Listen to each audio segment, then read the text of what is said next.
Now from Washington, the president of Shirley and Bannister Public Affairs, author and historian Craig Shirley. Craig's numerous books include Reagan's Revolution, the untold story of the campaign that started it all. Yes, he does. He's prolific. Greg is out with a piece just published in Washingtonian magazine where he gives exclusive new details on how the infamous so-called Watergate 5 were arrested. He writes in part, "They're not reported in the Washington Post police blotter on June 17th. 5 burglars dressed in but wearing surgical gloves would be arrested at the Watergate complex in Foggy Bottom by 3 plainclothes police officers from the Bum Squad, setting off a chain of events that changed the course of history." Greg, reading this article, what's so fascinating is it seems that if the cops that were supposed to be doing their jobs we're doing things other than watching like Laverne and Shirley and Mannix instead of doing their beat, that this whole Watergate episode may have never gone down the way it did.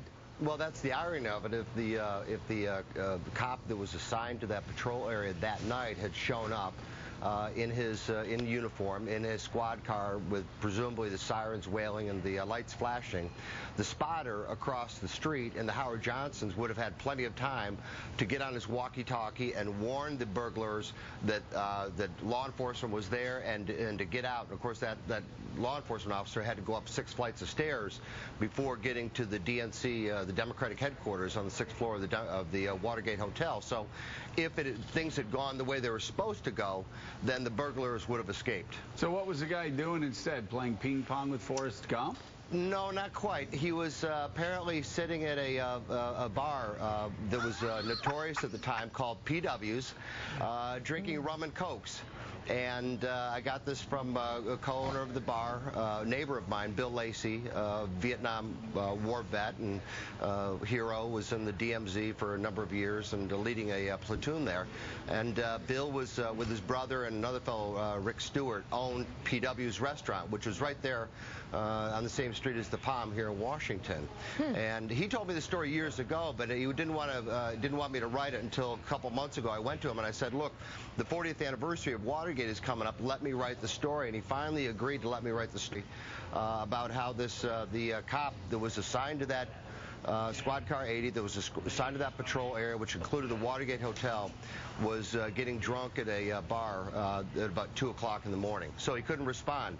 So he called the dispatcher back and said, "Look, I can't, I'm low on gas," is what he said. And so then they called the backups, who were the 3 undercover cops. They show up at the Watergate and in a plainclothes in a 1972 Ford sedan, and the spotter across the street doesn't think anything of it. And so these 3 undercover cops basically saunter into the Watergate and make the now famous arrest. Craig, Mark Halpern here would never challenge your nose for news. Never. Because it's exceptional. But is there any documentation for any of this, or is it just the oral history of your neighbor?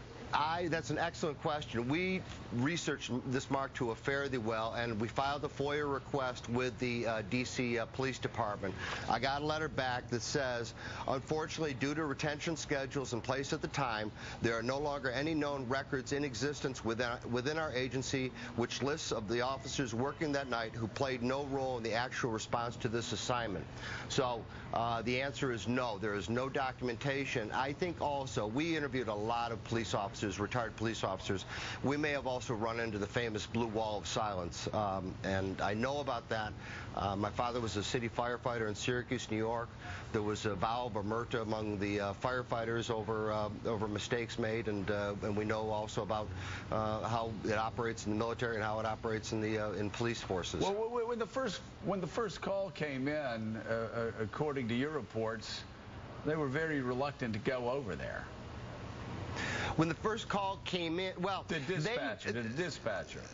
dispatcher contacted the police officer in question, who was in Squad Car 80, and was sitting at the bar, and he had his hand held there, and he said to the bartender, after he'd had many rum and cokes, he said, "I can't even stand," and the bartender said, piece of cake. Just call back and tell them you're low on gas and to send the backups. And the backups this night happened to be the 3 undercover cops who were actually patrolling for drug busts and purse snatchers and things like that. But those 3 officers radioed back, apparently, according to what they told us in our interviews, is that they didn't understand why they were going to do it, although it was not out of the ordinary for undercover cops to respond to break-ins, reports of break-ins and attempted break-ins. Okay, and really quickly, you wrote a column last week that got a lot of talk about Jeb Bush. You took Jeb Bush to task for saying that the Republican Party should be more willing to make deals. Talk about that column. Is Jeb now officially out of the Craig Shirley fan club? Have you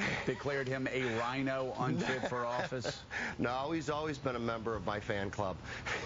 You remember his, yes. And that's all he'll say. Okay. No,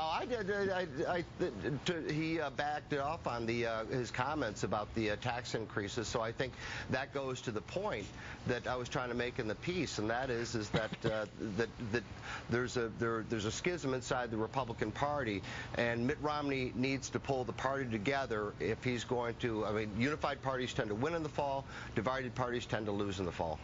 All right. The Bartender's Tale is in the new issue of the Washingtonian. Craig Shirley, thank you very much. Thank you, Craig. Thank you, Mika. Thanks, Joe. Up next, Mark. Consultant for the